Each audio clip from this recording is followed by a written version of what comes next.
Amen. Kolega Anishnaabe, Jourdain lugar que morri no casa. Que tinha não tiba. Da Anishnaabe, no home on bigi. Per coita mogi casa. Gotok, shemetaso shingoto, segitse pune ganimata. Vicevo pregaesit, mantiuge musicige nolis.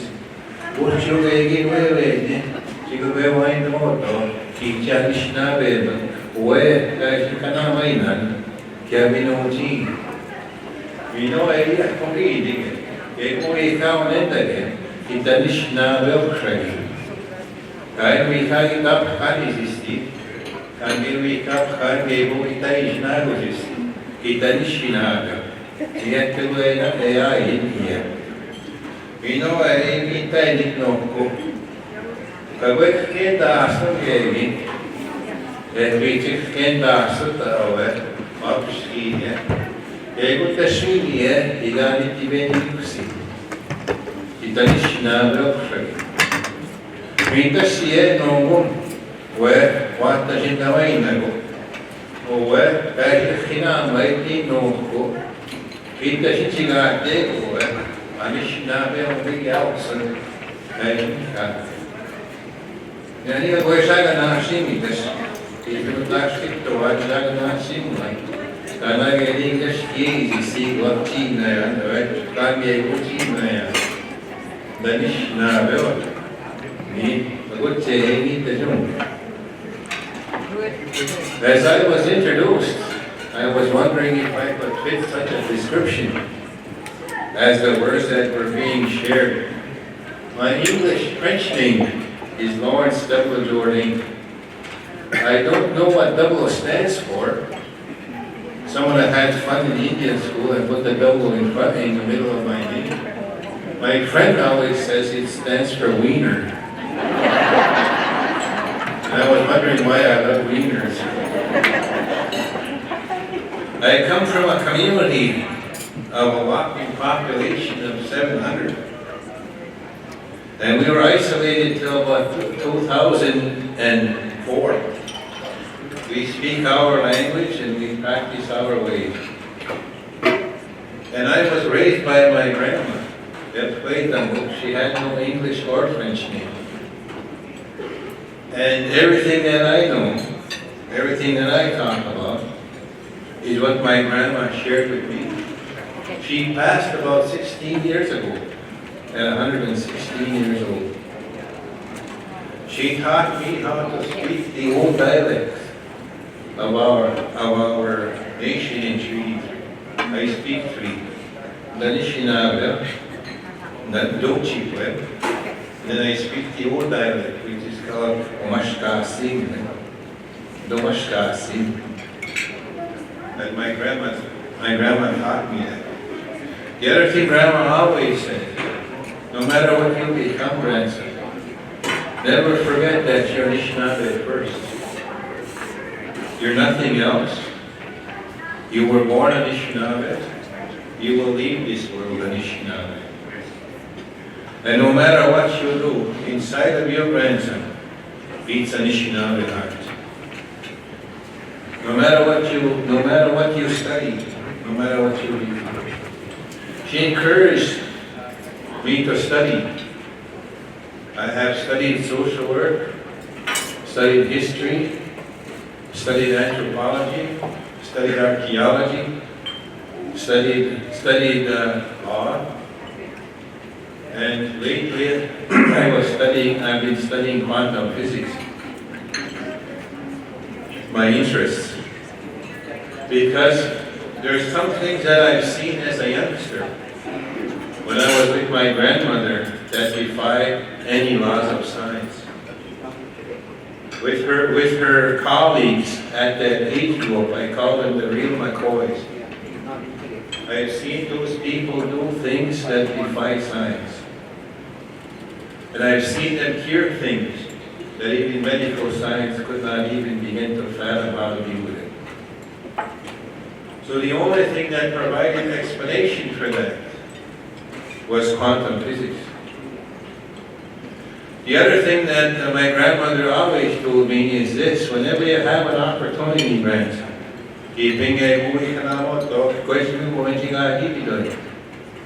you always speak from what you were taught and not much more. So what I want to talk to you about today, as time permits, and I'm not technical savvy, I'm from the northern bush. I get scared when I get in front of people. I was raised by my grandma, and there's only 4 of us in her little house. We were about 75 miles away from the nearest humans. So I get scared when I'm in front of people. And I get more terrified when I'm in the city. Because I can get lost in the city, but I'll never get lost in the bush. So bear with me. My voice might change, or I might just walk off the stage. But whatever happens, whatever I shared with you, I hope sticks with you for a while. What I want to talk to you about the discussion of the Anishnaabe child. And I hate the word kid, simply because goats have kids, humans have children. So I prefer to use the word children. And that is pursuant to the Treaty 3 law, which is known as the Abinoonji Inakakoigewim. And actually, if I can work with this, there we go. Here are some of the developments that occurred. There was a governance development or initiative in 1997 to 2004. There was the Grand Council had initiative to do that, so they visited all their communities. And then in 2000 was a very significant time for the Anishnaabe nation in Treaty 3. That is when the nation passed the Millennium Resolution. And the Millennium Resolution has done many things. Well, a couple of things to be very mindful of is that the Anishnaabe nation in Treaty 3 in 2000 declared that they would no longer be subjected to the Department of Indian Affairs or any governmental systems. The second thing that it did is it separated our political system in Treaty 3 into a bicameral system. We have what I call a CIA, which is the Chiefs in Assembly, and then we have a National Assembly. And the National Assembly is the people. And it's the people that make the law. And it's the people that consider law, and it's the people that make the law. The chiefs and their communities do the drafting and do all the development of such papers or documents. So there was a community consultation that went on for almost 4 years. I remember the governance team coming to Inakakoigewim and sitting down with elders, sitting down with young people, sitting down with women, and sitting down with men, talking about us, Keynote, Anishnaabe, our nation, and how it was back in the day. And the primary person that they would come to interview was my grandma. And if you know my grandma, if you spoke one word of English or French, that conversation was over. I always say my grandma was the first radical I ever met. Even towards me. If I snuck a word in there, that's it. Conversation is over. And there's that 4 traditional waiting period until she speaks again, 4 days. That's just, that's just painful. But what happened with the community engagements is there's a lot of information that was gathered. A lot of information was gained that provided the material for many of the features of Anishinaabe governance. We now have in Treaty 3 a traditional selection process. We now have in Treaty 3 a traditional rising of our chief, or our grand chief. we now have in Treaty 3 our National Assembly. And the information also provided how Anishnaabe made law.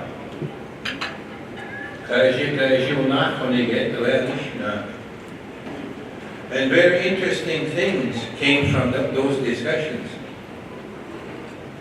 Because one of the things that was learned from those community consultations is that there's two parts or two types of Anishinaabe law. One is the sacred law. When one of the elders was speaking when I came up here, when I was walking in, he lived in his language, which is Cree. I understand a little bit of it, and I could understand what he was saying. That there is an element of law that we call sacred law. Some people call that traditional law. Some people call that natural law. Some people call that the law of the universe. But there is a law that is sacred, and that cannot be written. It's only recited during our ceremonies. If you take the time to listen to our elders as they talk, listen to the prayers, listen to the songs, you will hear the recital of sacred law. And that is law that was given to us, Anishinaabe. There's another part of law when it comes to Anishinaabe, what I call secular law or customary law. That can be written. And how do I know that? Because how else do we explain the pictographs? How else do we explain the petroglyphs?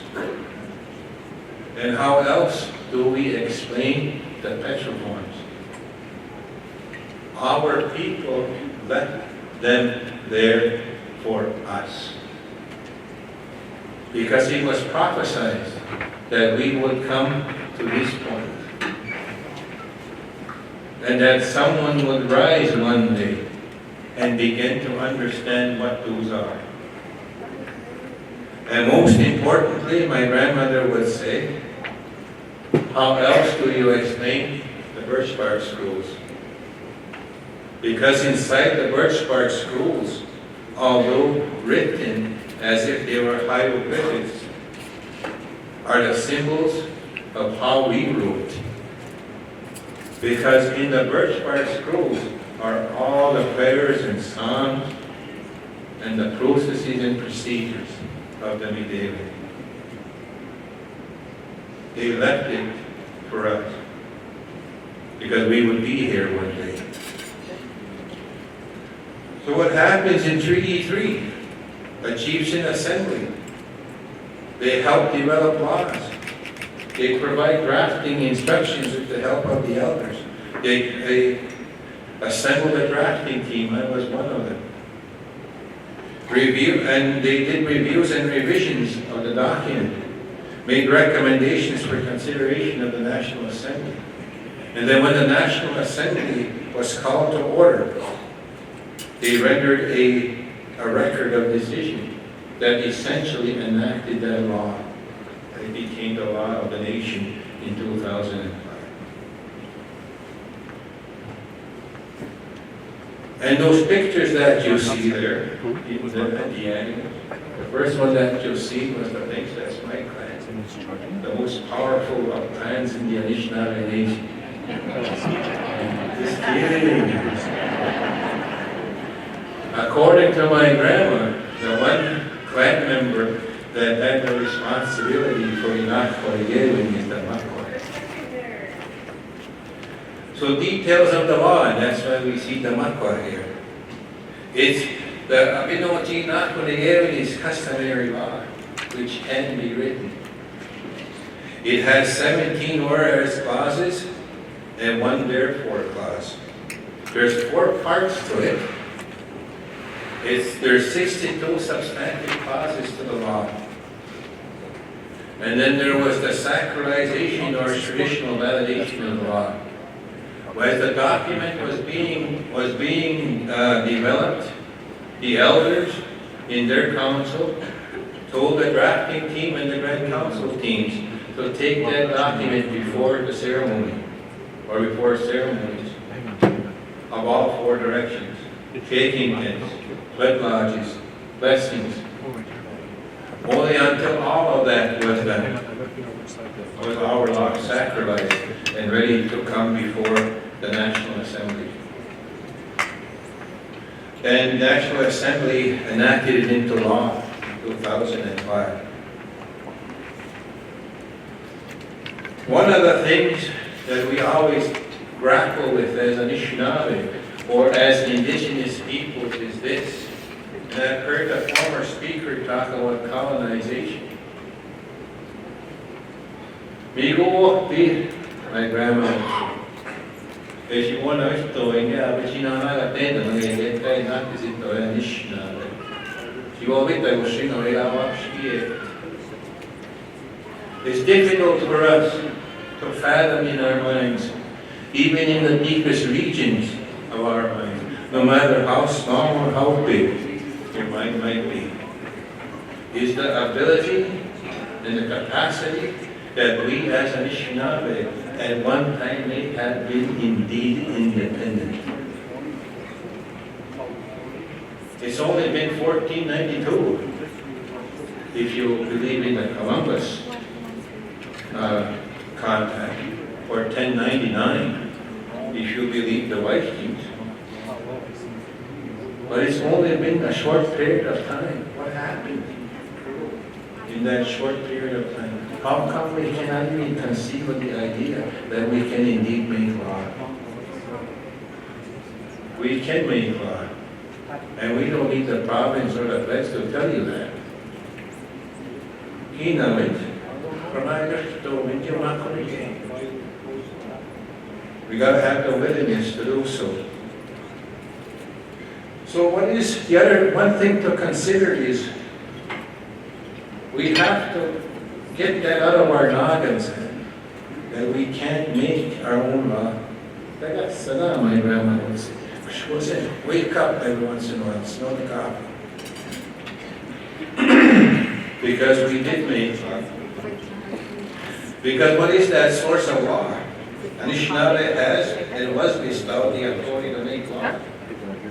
Anishinaabe has and was given the power to implement, administer, and adjudicate those laws. Anishinaabe has never gave this authority up, nor have we relinquished it to any other alien or foreign authority. We still have it. The Anishinaabe legal principle is Anishinaabe Anishinaabe.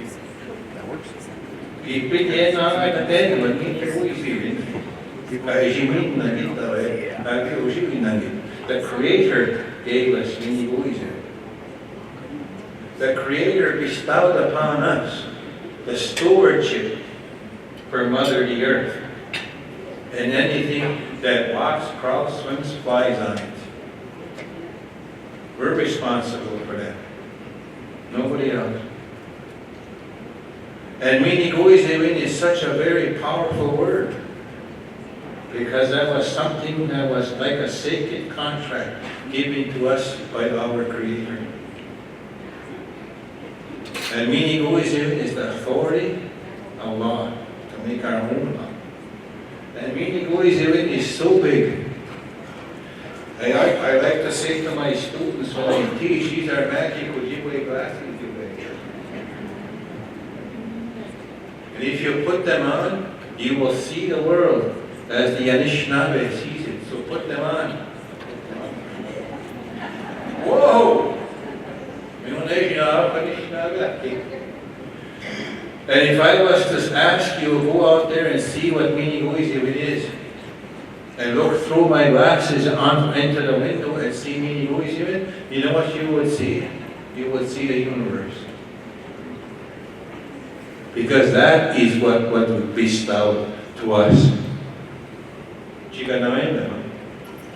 And we would see that it's so full of little bright lights. those bright lights we pull out, and that's the law of the child.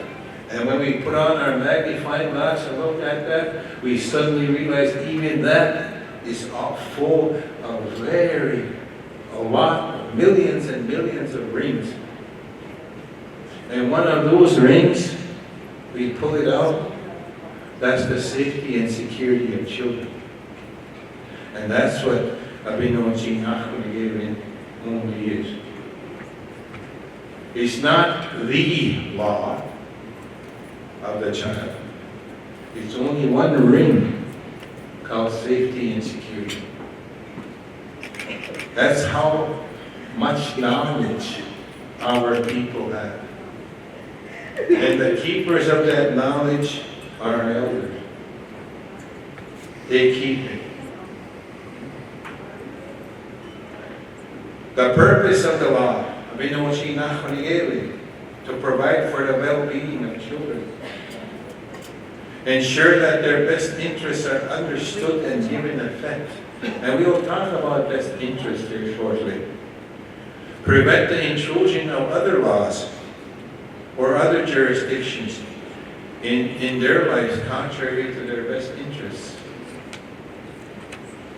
And that's essentially what the former speaker was talking about, the intrusion of laws into the best interests of our children. The Anishnaabe legal principle governing that is Abinoonji. It's an old word, because what that means is simply this: you will give up your life for the safety and security of your child. And that was a principle that the Creator gave to all living things, including us. So that's the source of that law. There's 9 principles to the law. And I'm just going to read a little bit of them so that you understand what the Treaty 3 law says. First thing that it does is gives parental responsibilities back to the parents. The second thing that he does, he talks about Anishnaabe concepts about the care of a child.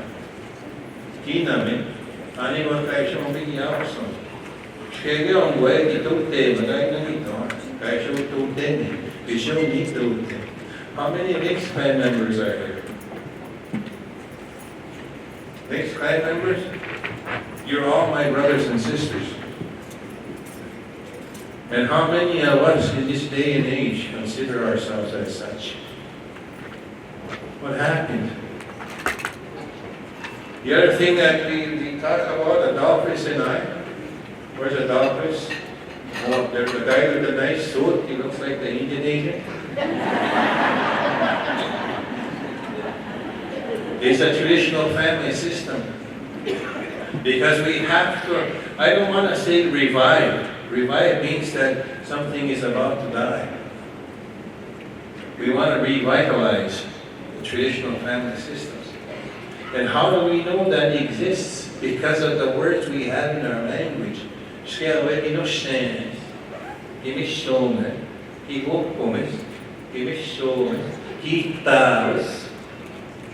All of these words imply positions in a family. And each of these words will tell you who has authority over whom. From generations ascending from them, or from generations descending from them. Or even generations lateral to them. One thing we understand about the traditional family system is this: parents were not allowed to discipline their own children. The boys were disciplined by mom's sister's husband. And for me, that was Uncle Bob. He had an uncanny way of showing up whenever I did something. Man, even my spider sense couldn't pick him up. And then for my sisters, it's my dad's sisters that did that for them. Why? Because of the concept of the child. The concept of the child in Anishnaabe is that of a soul traveler or wanderer.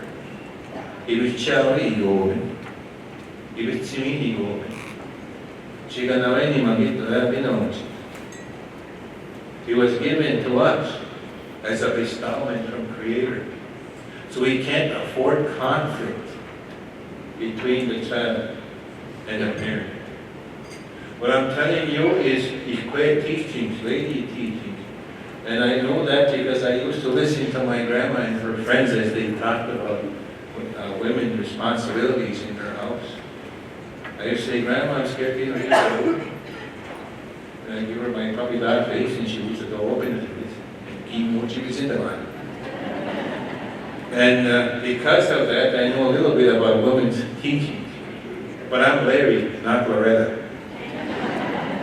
So anyway, the other thing is that the Anishnaabe Abinoonji talks about the responsibilities that a child needs to exist in his social cultural context. Language and culture and society. And the role of the family is important. Keynote, the way Anishnaabe sees family, not the way Jourdain sees family. Keynote, how we see family. And the focus on the causes of abuse, molestation, and abandonment. Those you can never, ever ignore. I'm one of those folks that really fight for children. I raised 19 on my own. 4 of my own. The other 15 I wrestled off the hands of the CAS. I actually raised 3 kids from Manitoba. On my own.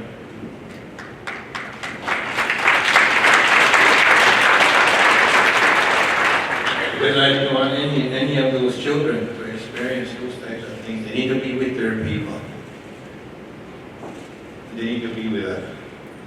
I wanted them to know that there's warriors still existing that will fight for them to their death. That's what I wanted them to know. And you know what? I'm blessed with almost 27 grandchildren. I'm so happy about that. And they all call me Grandpa. I just love it. I just love it. Because that's one of the things Grandma told me. Pass it on. I raised you, you pass it on.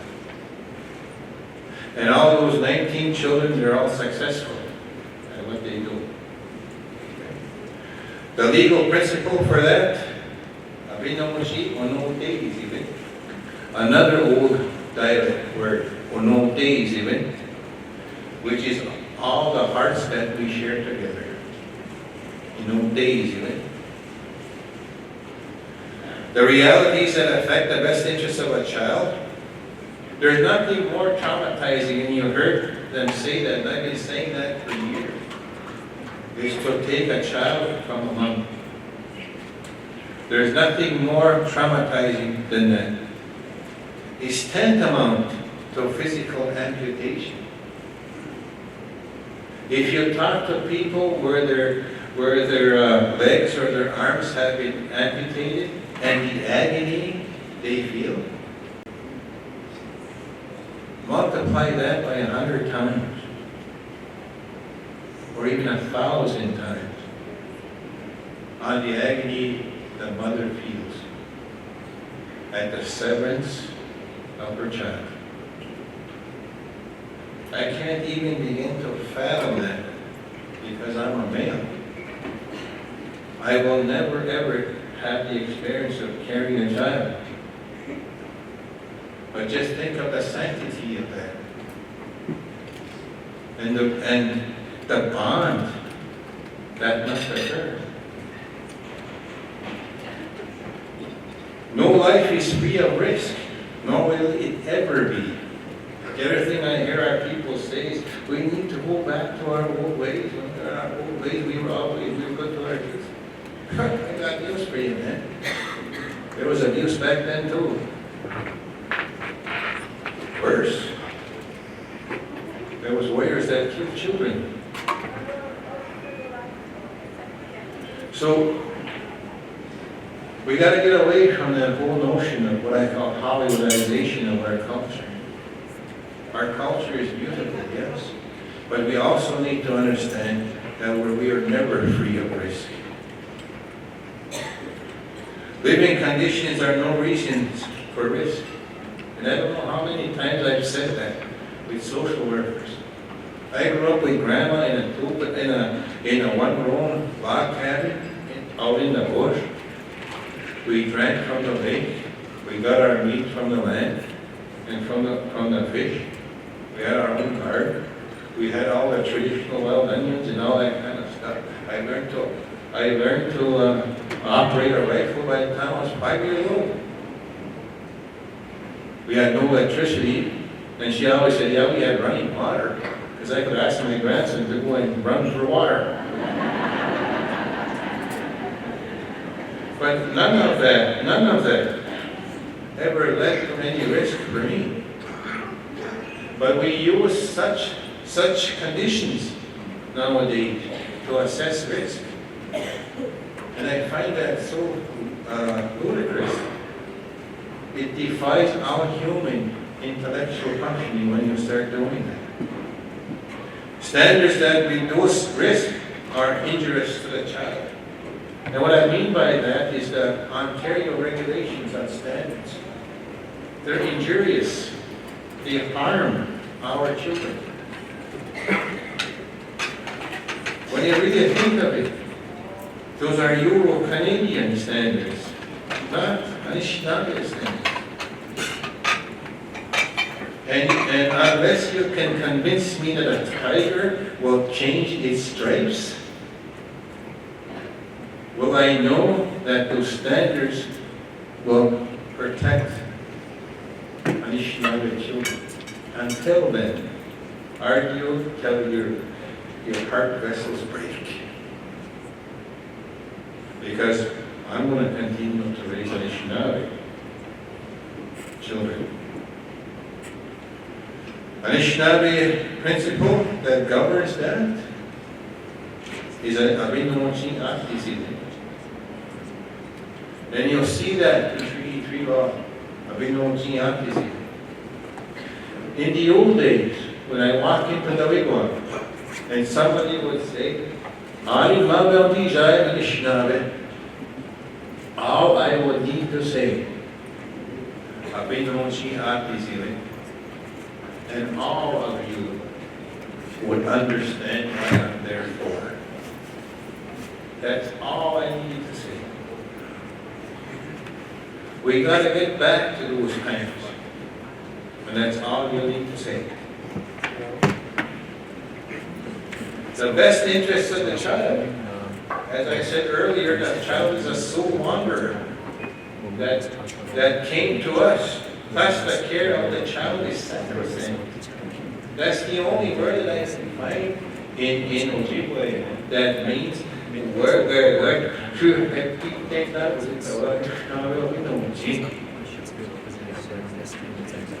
I don't want to say that in English, other than to say sacrosanct. So the care of the child is sacrosanct. The child must belong, grow, and live within their social cultural environment. That includes their family, as we understand them, their clan, their community, and their nation. Free from any form of maltreatment, and live with us, the people, their people. I'm starting to read documents on what is known as the split feather syndrome, psychological impacts to Indigenous children raised in non-racial homes or interracial homes. When they reach a certain age, their behavior becomes very erratic, and there's long-lasting psychological impacts. I don't think those are written just for our leisure. We as social workers need to understand those things. The child is the social and cultural continuity of the Anishnaabe. I've heard leaders say that so many times, the beautiful political words, beautiful words. But it's got to be meaningful for the children of the ground. Because if you expect as a leader to have a good, healthy nation, this is what my grandmother used to tell me. Start with the children. Start with the children.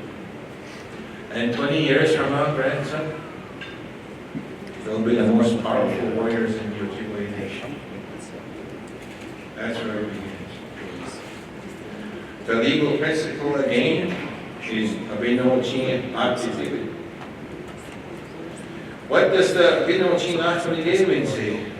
What it says in Abinoonji in Treaty 3 is this, what I call the ascending failure formula.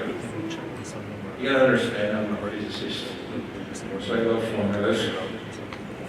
What I call failure ascending formula. What simply that means is, if the parents fail to protect the child, then the family should. And if the family can't, then the extended family should. And if the extended family can't, then the clan should. And if the clan can't, then the nation ought.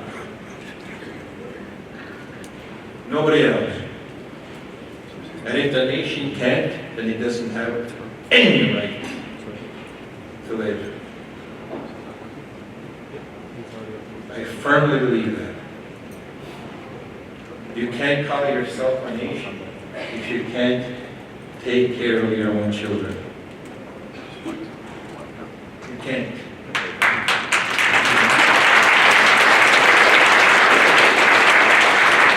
That's simply how the law works. Simply how it works. And the legal principle for that, Abinoonji.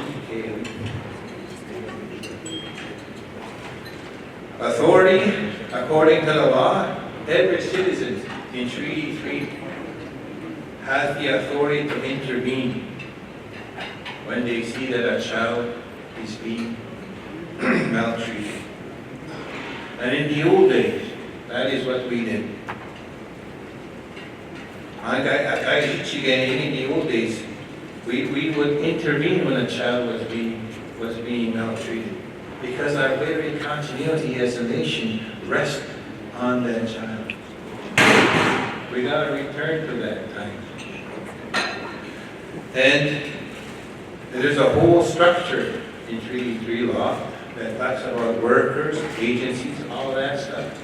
But the most important piece, in my view, is that all of us as Anishnaabe have a customary duty and obligation under our Abinoonji for the safety and security of children.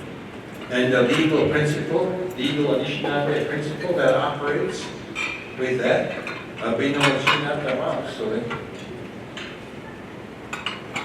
Nowadays, people consider not the is to argue over your child, to deny that your child may be indeed behaving in the wrong way. In the old days, in my day, my grandma used to pick me up and take me to the people that I did wrong to. Because she would never, ever, not the mouse in that way. She would never cover up for me. She always wanted me to tell the truth, the whole truth, not the truth.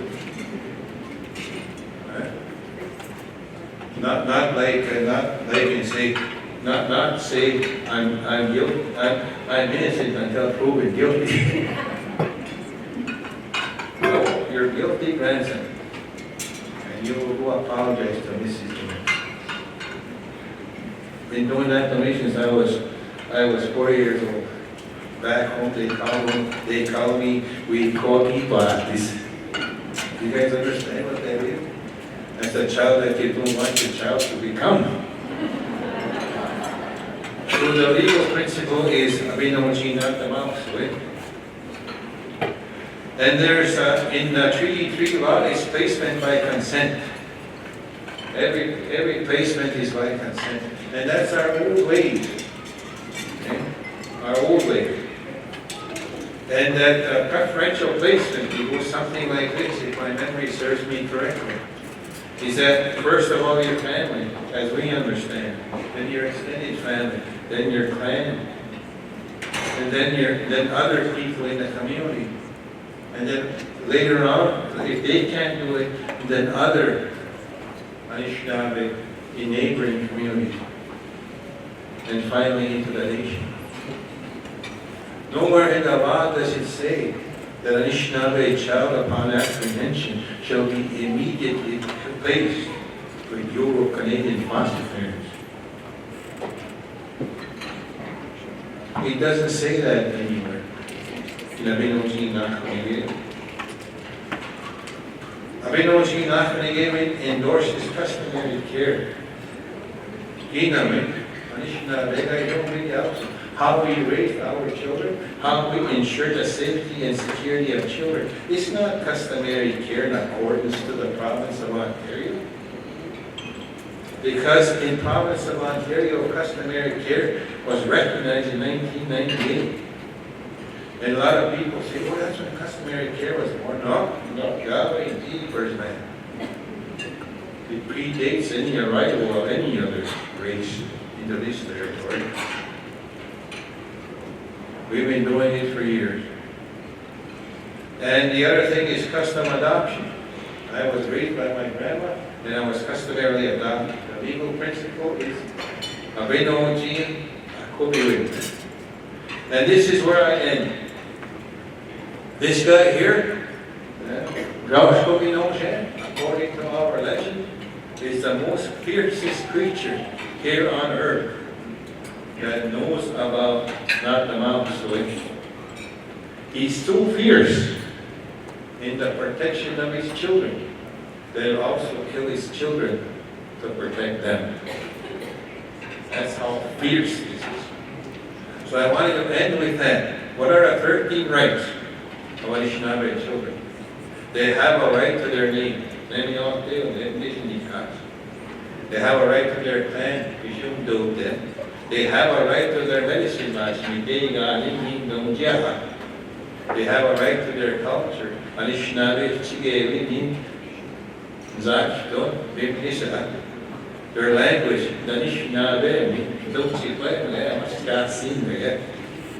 their identity,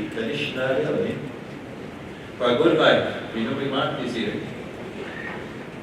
to their family, no days, to their history. And this is history as understood by us, not history understood by Euro-Canadians. History of their family, history of their community, and history of their nation. And that's the formula, one of the elements in the identity formation formula. And they need to have access to their land. I'm kidding.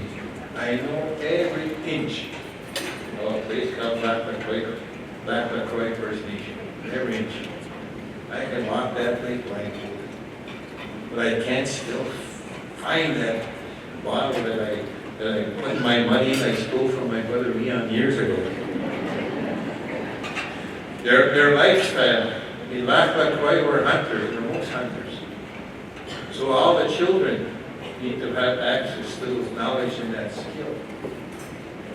They need to know that, because that's what defines us. They need to have access to education. And what I mean by education is Anishnaabe cleaned up. So I have a dream. One day I'm going to be lecturing at a university that's going to be known as the University of Anishnaabe. And all we use is our Anishnaabe language. And I'll be teaching quantum physics in a Jourdain. That's my dream. So that's our education is that. And finally, they have the right to safety and security. There's nothing that says in Anishinaabe law that you must mistreat your children. Nothing says that. And a shout out to all the men, please, stand up. Protect your children and your women. That's our job. Stand up and be counted. If not, get out of the way.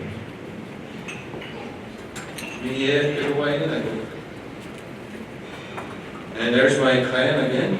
Ako si English. Let me know what they on it. This is Nikat. Mama ched and you. Beshan put and this is Nikat. Niyo Mintel. And my confusing name is more stuck with you. Ako si English. Thank you very much for listening.